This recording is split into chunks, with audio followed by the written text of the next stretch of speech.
በመካከለኛው ምስራቅ እየተካሄደ ያለውና ኦፕሬሽን ኤፒክ ፊር የሚል ሚስጥራዊ ስያሜ የተሰጠው የአሜሪካና የእስራኤል የተቀናጀ ወታደራዊ ዘመቻ 14ኛ ቀኑን ሲይዝ የጦርነቱ አውድማ ከየብስ ከባህርና ከአየር አልፎ መላውን ዓለም ወደ አስከፊ ኢኮኖሚና የደህንነት ቀውስ እያስገባው ይገኛል። የጦርነት ከቀናት በፊት በዋሽንግተን ዲሲ ነጩ ቤተ መንግስት ላይ ከተሞከረው አደገኛ የመኪና ጥቃት፣ በቴክሳስ ከተፈጸመው የጅምላ ተኩስ እንዲሁም በኒውዮርክና በሌሎች የአሜሪካ ከተሞች ከተከሰቱ የሽብር ድርጊቶች ጋር በቀጥታ የተቆራኘ መሆኑ ሲረጋገጥ አሜሪካ በታሪኳ አይቶ የማታውቀው ባለሁለት ግንባር ጦርነት ውስጥ መግባቷ ይፋ ሆኗል። በአንድ በኩል በሺዎች የሚቆጠሩ ኪሎሜትሮችን አቋርጦ በኢራን መሬት ላይ ቦምብ እያዘነበ ያለው የአሜሪካ ጦር፣ በሌላ በኩል ደግሞ በገዛ መሬቱ በየከተማው መንገዶች ላይ የኢራን ስውር የሽብር ህዋሶች እየተዋጋ ይገኛል። የውጭው ጦርነትና የውስጡ ሽብርተኝነት ተዳምሮ የዓለምን የፖለቲካና የኢኮኖሚ ሚዛን ክፉኛ እያናጋ ነው። የጦርነቱ ግለት እየጨመረ በሄደ ቁጥር የአሜሪካ ወታደራዊ ኪሳራም ማሻቀብ ጀምሯል። የፔንታጎን ባለስልጣናት አርብ ዕለት ይፋ ባደረጉት አስደንጋጭ መረጃ መሰረት በምዕራብ ኢራቅ የአየር ክልል ላይ በተከሰተ አደጋ 4 የአሜሪካ ጦር አባላት ህይወታቸውን አጥተዋል። አደጋው የደረሰው ተዋጊ ጄቶችን አየር ላይ ሆነው ነዳጅ የሚሞሉ 2 ግዙፍ ወታደራዊ አውሮፕላኖች ተልዕኮ ላይ በነበሩበት ወቅት ሲሆን አንደኛው አውሮፕላን በሰላም ማረፍ ቢችልም ሁለተኛው ግን መከስከሱ ተረጋግጧል። የአሜሪካ ወታደራዊ እዝ የአደጋ በጠላት ኢላማ ተደርጎ ወይም በተተኮሰ ሚሳኤል የተፈጠረ ሳይሆን ድንገተኛ የቴክኒክ አደጋ መሆኑን ቢገልጽም በውስጡ የነበሩ 2 የተረፉ የበረራ አባላትን ለማግኘት ሰፊ የነፍስ አድን ፍለጋ በመካሄድ ላይ ይገኛል። የእነዚህ 4 ወታደሮች ሞት በአጠቃላይ በኦፕሬሽን ኤፒክ ፊውሪ ዘመቻ አሜሪካ ያጣቻቸውን ወታደሮች ቁጥር ወደ 11 ከፍ አድርጎታል። የቁጥር ጦርነቱ ምን ያህል ፈታኝና አደገኛ እየሆነ መምጣቱን ቁልጭ አድርጎ የሚያሳይ ነው። በዚህ ወታደራዊ ዘመቻ ውስጥ እጅግ ከፍተኛ ትኩረት የሳበውና የሀያላኑን ትክክለኛ ፍጥጫ ያሳየው በባህር ላይ የተካሄደው ጦርነት ነው። የኢራን እስላማዊ አብዮታዊ ዘብ አርብ ዕለት ባወጣው መግለጫ የአገሪቱ ጦር ባደረገው የተጠናከረ የሚሳኤልና የድሮን ጥቃት በአረቢያ ባህር ላይ የሰፈረውን ግዙፉን የአሜሪካን አውሮፕላን ተሸካሚ መርከብ ዩኤስኤስ አብርሃም ሊንከን ክፉኛ መምታቱንና መርከቡም ከጥቅም ውጭ ሆኖ አካባቢውን ጥሎ በከፍተኛ ፍጥነት እንዲያፈገፍግ ማድረጉን አስታውቆ ነበር።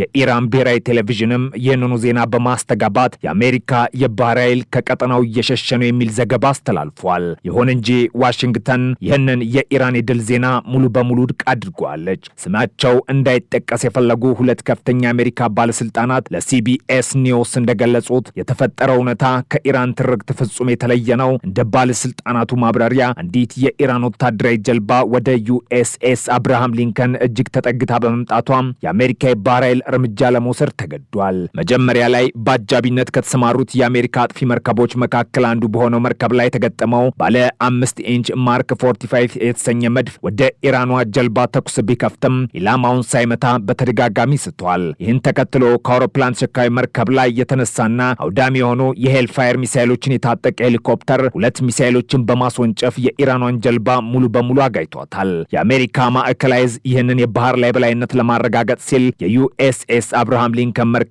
በሙሉ አቅሙ ስራ ላይ መሆኑን የሚያሳዩ ምስሎችን አውጥቷል። ይህ በኒኩለር ኃይል የሚንቀሳቀሰውና ሲቪኤን 72 የሚል መለያ የተሰጠው ግዙፍ የኒሚትስ ክላስ አውሮፕላን ተሸካሚ መርከብ የዩኤስኤስ ስፕሩዋንስ እና ዩኤስኤስ ማይክል መርፊ ከተባሉ አጥፊ መርከቦች ጋር በመሆን ከጥር ወሩ መጨረሻ ጀምሮ በቀጠናው የሰፈረ ሲሆን አሁንም የኦፕሬሽን ኤፒክ ፊውሪ የጀርባ አጥንት ሆኖ ቀጥሏል። የፔንታጎን ባለስልጣናት የኢራን ሚሳይሎች ወደ ሊንከን መርከብ አቅራቢያ እንኳን አለመድረሳቸውን በመግለጽ የኢራንን ፕሮፓጋንዳ ዘመቻ አጣጥሎታል። የጦርነቱ አውዳሚነት በመሳሪያዎች ግጭት ብቻ የተወሰነም አይደለም። የኢራንን የፖለቲካና ወታደራዊ አመራር ከስር መሰረቱ መንቀል የዘመቻው ዋና አካል መሆኑ በግልጽ እየታየ ነው። የአሜሪካ መከላከያ ሚኒስተር ፒት ሄግሴት አርብ ዕለት በይፋ እንዳረጋገጡት ከቀናት በፊት አዲሱ የሀገሪቱ የበላይ መንፈሳዊ መሪ ሆነው የተሸሙት ሙጅታባ ሐሚኒ ጦርነቱ በተጀመረበት የመጀመሪያ ቀን አሜሪካና እስራኤል በጋራ በፈጸሙት የአየር ጥቃት ክፉኛ መቁሰላቸውንና ፊታቸውም በአደጋው ምክንያት አሰቃቂ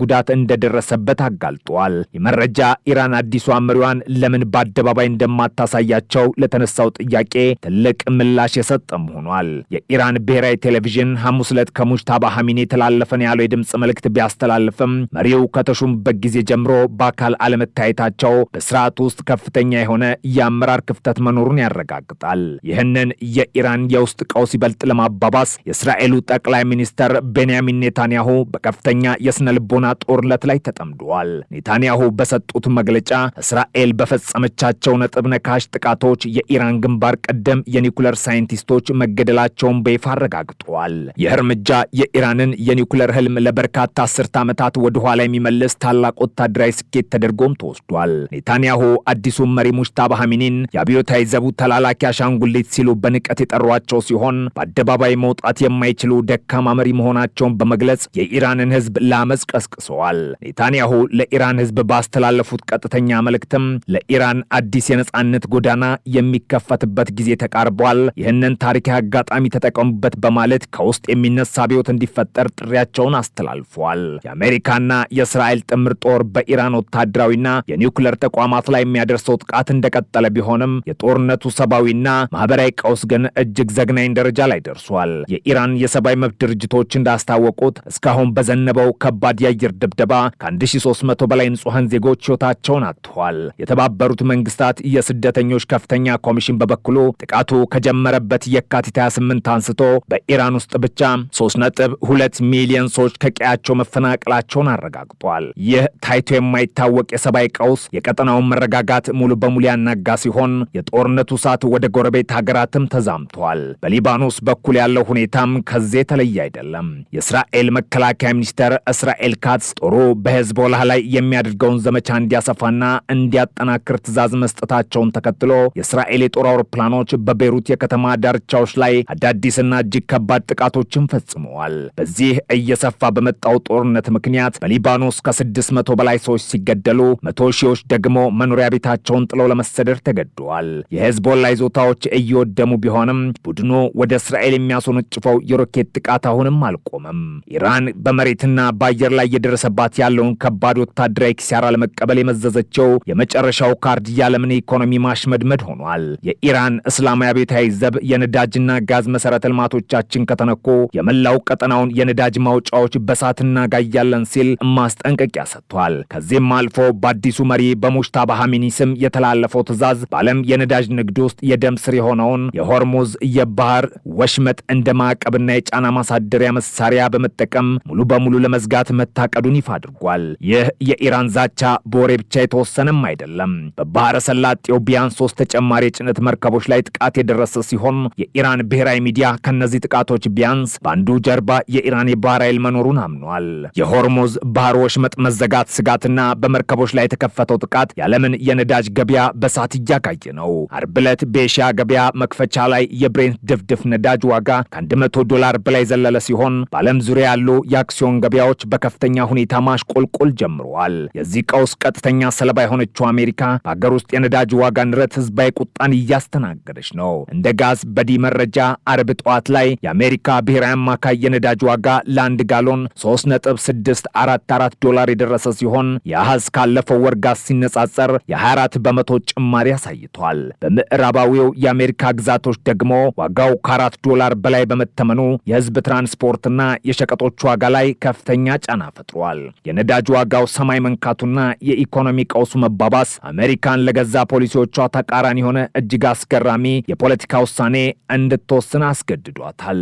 የዩክሬንን ወረራ ተከትሎ በሩሲያ ላይ ጣለችው ከባድ የኢኮኖሚ ማዕቀብ አሜሪካ ለጊዜው ለማላለት ተገድዳለች። የአሜሪካ የገንዘብ ሚኒስቴር ባወጣው አዲስ መመሪያ በመካከለኛው ምስራቅ በተፈጠረው ጦርነት ምክንያት የተከሰተውን የነዳጅ እጥረት ለማረጋጋት ሲባል በባህር ላይ ታግዶ የቆየው የሩሲያ ነዳጅ ለጊዜው እንዲሸጥ ፈቅዷል። ማርች 12 ላይ በወጣው የፈቃድ ሰነድ መሰረት ከማርች 12 በፊት በመርከብ ላይ የተጫኑ የሩሲያ ድፍድፍ ነዳጅና የነዳጅ ውጤቶች እስከ ኤፕሪል 11 ድረስ ለገበያ እንዲቀርቡና እንዲሸጡ ተፈቅዷል። የውሳኔ ከመተላለፉ ከአንድ ሳምንት በፊትም ዋሽንግተን በባህር ላይ ተንሳፎ የቆየውን የሩሲያ ነዳጅ ለህንድ እንዲሸጥ መፍቀዷ ይታወሳል። አሜሪካ ጠላቴ ለምትላት ሩሲያ ማዕቀብ በማላላት የሌላኛዋን ጠላቷን የኢራንን ጦርነት ተጽዕኖ ለማርገብ መሞከሯ የዓለም አቀፍ ፖለቲካን ውስብስብነት አጉልቶ ያሳያል። ነገር ግን አሜሪካ የቱንም ያህል በዲፕሎማሲና በኢኮኖሚ ገበያውን ለማረጋጋት ብትሞክርም የኢራን ስጋት በገዛ መሬቷ ላይ ያለው እውን መሆን መጀመሩ ትልቅ ፈተና ሆኖባታል። ቀደም ሲል የጠቀስናቸው በዋሽንግተን ነጩ ቤተ መንግስት የተሞከረው ጥቃት፣ በካናዳ የተፈጠረው ግርግር፣ በኒውዮርክና በቴክሳስ የደረሱት የደም መፋሰሶች፣ እነዚህ ሁሉ አሜሪካ በኦፕሬሽን ኤፒክ ፊውሪ ለምታደርሰው ጥቃት ኢራን የመለሰችው የውስጥ ለውስጥ ያጸፋ ምላሽ ነው። ኢራን በአሜሪካ ከተሞች ውስጥ የሚገኙ አክራሪ ደጋፊዎቿንና የሽብር ህዋሶችን በማንቃት ጦርነቱን ከቴህራን ጎዳናዎች ወደ ዋሽንግተንና ኒውዮርክ አውራ ጎዳናዎች ለማሸጋገር እየሰራች ነው። ይህ የውስጥ ስብርተኝነት የአሜሪካን የደህንነት ኃይሎች ኤፍቢአይና ሆምላንድ ሴኩሪቲ አቅም ከመፈተኑም በላይ በህዝቡ ዘንድ ከፍተኛ የሆነ የስነ ልቦና ሽብርና የፍርሃት ድባብ እንዲነግስ አድርጓል። አሜሪካኖች ከእንቅልፋቸው ሲነቁ የነዳጅ ዋጋ መጨመሩን ብቻ ሳይሆን ወደ ስራ በሚሄዱበት መንገድ ላይ አሊያም በነጩ ቤተ መንግስት አቅራቢያ የሽብር ጥቃት ሊጠብቃቸው እንደሚችል እያሰቡ በፍርሃት መኖር ጀምረዋል። ይህ የኢራን ስትራቴጂ ማለትም አሜሪካን በመካከለኛው ምስራቅ በኩል የኢኮኖሚና የነዳጅ አቅርቦቷን በማስተጓጎል በአገር ውስጥ ደግሞ በሽብር ጥቃቶች ሰላሟን በማሳጣት የአሜሪካን አስተዳደር እጅግ አጣብቂኝ ውስጥ ከቶታል። ኦፕሬሽን ኤፒክ ፊውሪ ተራ ወታደራዊ ዘመቻ መሆኑ አክትሞ የዓለምን ስርዓት ዳግም ወደሚቀርጽበት ደረጃ ተሸጋግሯል። የሙሽታባ ሐሜኒ መቁሰልና የእስራኤል የተጠናከረ ጥቃት ኢራንን ቢያዳክማትም ቴህራን ግን የሆርሙዝ ባህረ ሰላጤንና በአሜሪካ ውስጥ ያሉ የሽብር ህዋሶቿን በመጠቀም የዓለምን ደህንነት በእጇ መዳፍ ላይ አድርገዋለች። የነዳጅ ዋጋ ንረት፣ በሚሊዮን የሚቆጠሩት ስደተኞችና በአሜሪካ ውስጥ ከተሞች የሚሰማው የሽብር ማስጠንቀቂያ ደወል ጦርነት ገና ብዙ ውድመቶችን እንደሚያስተናግድና መላው ዓለምም የዚህ እሳት ሰለባ ከመሆን እንደማያመልጥ በግልጽ እያሳየ ይገኛል። የአሜሪካና እስራኤል ጥምር ጦር በኢራንና በተኪ ታጣቂዎቿ ላይ እያካሄድ ያለው ኦፕሬሽን ኤፒክ ፊውሪ 14ኛ ቀኑን ሲያስቆጥር ጦርነቱ ከመካከለኛው ምስራቅ የአሸዋማ በረሃዎች ተሻግሮ የዓለምን የፖለቲካ የኢኮኖሚና የደህንነት ስርዓት ከመሰረቱ እያናጋው ይገኛል። የዚህ ጦርነት መዘዝ አሁን በአሜሪካ ከተሞች፣ በአውሮፓ የነዳጅ ገበያዎችና በኤስያ የንግድ መስመሮች ላይ በግልጽ እየታየ ነው። በተለይም ጦርነቱ ወደ አሜሪካ መሬት መዛመቱ የዜጎችን የዕለት ተዕለት ኑሮ በፍርሃት እንዲዋጥ አድርጎታል። ቀደም ሲል እንዳነሳነው በነጩ ቤተ መንግስት የተሞከረው የመኪና አደጋ፣ በኒውዮርክና በቴክሳስ የተከሰቱት የጥቃት ሙከራዎች ተራ የወንጀል ድርጊቶች ሳይሆኑ ኢራን በአሜሪካ ውስጥ የዘረጋቸው የሽብር መረብ መነቃቃት ማሳያዎች ናቸው። የፌዴራል ምርመራ ቢሮ ኤፍቢአይ እና የሀገር ውስጥ ደህንነት ዲፓርትመንት ዲኤችኤስ በመላው ሀገሪቱ ከፍተኛ የጥንቃቄ ደውል አውጀዋል። የህዝብ መሰብሰቢያ ስፍራዎች፣ የትራንስፖርት ማዕከላትና ወሳኝ የመሰረተ ልማት አውታሮች በከፍተኛ ጥበቃ ስር ውለዋል። የኢራን ስትራቴጂም ግልጽ ነው። አሜሪካን በመካከለኛው ምስራቅ በምታደርገው ጦርነት ብቻ ሳይሆን በገዛ መሬቷ ላይ ሰላም በመንሳት የፖለቲካና የማህበራዊ ትርምስ መፍጠር ነው። ይህ አሲሜትሪክ ዋርፌር ወይም ያልተመጣጠነ ጦርነት አሜሪካን ከፍተኛ ወጪ እያስወጣት ከመሆኑም በላይ የዜጎችን ስነ ልቦና በእጅጉ እየጎዳው ነው። በየቀኑ የሚሰሙት የሽብር ማስጠንቀቂያዎች፣ የነዳጅ ዋጋ ንረትና የኢኮኖሚ አለመረጋጋት ህዝቡ በመንግስት ላይ ያለውን እምነት እንዲሸረሸር እያደረገ ይገኛል። በሌላ በኩል ኢራን የዓለምን የኢኮኖሚ ለማሽመድመድ የተጠቀመችው ትልቁ መሳሪያ የሆርሙዝ ወሽመጥ ነው። የጠባብ የውሃ መስመር በዓለም ላይ ከሚመረተው ነዳጅ 20 በመቶ የሚሆነው የሚያልፍበት የደም ስር ነው። ኢራን ይህንን መስመር በፈንጅና በድሮን ጥቃቶች ማስተጓጎል መጀመሯ የዓለምን የነዳጅ ገበያ በሳት አያይዞታል። የነዳጅ ዋጋ መጨመር የትራንስፖርት የምግብና የሸቀጣሸቀጥ ዋጋዎች በማናር የዓለም አቀፍ የዋጋ ግሽበትን አባብሶታል። አሜሪካ ይህንን የኢኮኖሚ ቀውስ ለማርገብ ስትል ቀደም ሲል በሩሲያ ላይ ጣለችው ማዕቀብ ለጊዜው ለማላላት ተገዳለች። የውሳኔ የዓለም አቀፍ ፖለቲካን አስገራሚ ገጽታ የሚያሳይ ነው። አሜሪካ አንዱን ጠላቷን ለመዋጋት ስትል ለሌላኛው ጠላቷ የኢኮኖሚ ፎይታ መስጠቷ ጦርነቱ ምን ያህል ውስብስብና መላምትን የሚጻረር መሆኑን ያሳያል። ይህ እርምጃ ጊዜያዊ መፍትሄ ቢሆንም በረጅም ጊዜ ግን የሩሲያን ኢኮኖሚ አቅም በማጠናከር በዩክሬን ጦርነት ላይ አሉታዊ ተጽዕኖ ሊያሳድር እንደሚችል የፖለቲካ ተንታኞች ያስጠነቅቃሉ። የአሜሪካ የፖለቲካ መሪዎችም በዚህ ጦርነት ውስጥ የገጠማቸው ፈተና ቀላል አይደለም። ፕሬዚዳንት ዶናልድ ትራምፕ ምንም አልሰጋም በማለት የህዝቡን ስነ ልቦና ለማረጋጋት ቢሞክርም በመሬት ላይ ያለው እውነታ ግን ከዚህ ራቅ ነው። የፖለቲካ ተቃዋሚዎቻቸውና የደህንነት ባለሙያዎች አስተዳደሩ የኢራን የሽብር ስጋት አቅልሎ አይቶታል በማለት እየወቀሱ ይገኛሉ። በተለይም የነጩ ቤተ መንግስት አጥር መገፋት የጸጥታ ኃይሎች ዝግጁነት ላይ ጥያቄ እንዲነሳ አድርጓል። አስተዳደሩ በአንድ በኩል ከውጭ የሚመጣውን ወታደራዊ ስጋት፣ በሌላ በኩል ደግሞ ከውስጥ የሚነሳውን የሽብርና የፖለቲካ ተቃውሞ ማስተናገድ ግድ ሆኖበታል። የዚህ ጦርነት ሰብአዊ ቀውስ ደግሞ ሌላኛው አሳዛኝ ገጽታ ነው።